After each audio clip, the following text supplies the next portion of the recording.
Hindi na napinturahan guys ang bangka ko guys. Oh.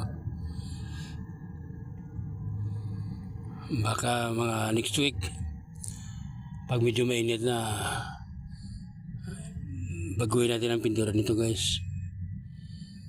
Kawawa to eh, kayod lang na kayod.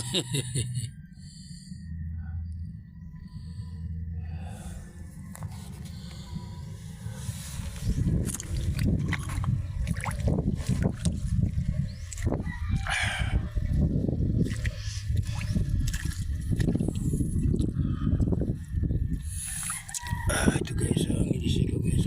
Yun eh.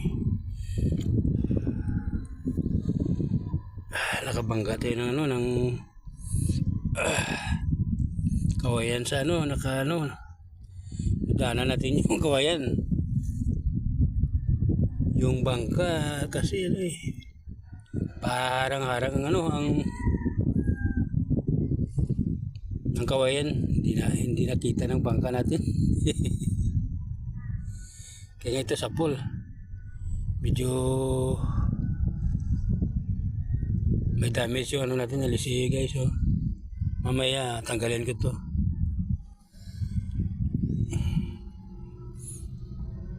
Komponin ko yan mamaya guys pag may tubig na. Kasi parang giniginaw eh. Nanginginig ang bangka pag ano.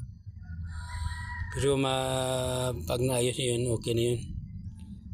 Maganda ng takbo ng bangka natin.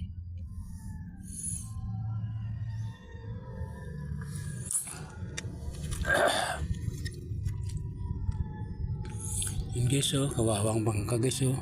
Hindi napinturahan. Kasi laging umuulan eh. Sayang ang pintura pag umuulan, pinturahan mo matanggal kagad eh. Baka next week pag medyo maganda ng panahon, pipinturahan ko ito guys. Para may laban tayo sa ano, pagpapalaot natin kasi medyo mabigat ng bangka natin eh. Wala lang laban sa ano, sa alon.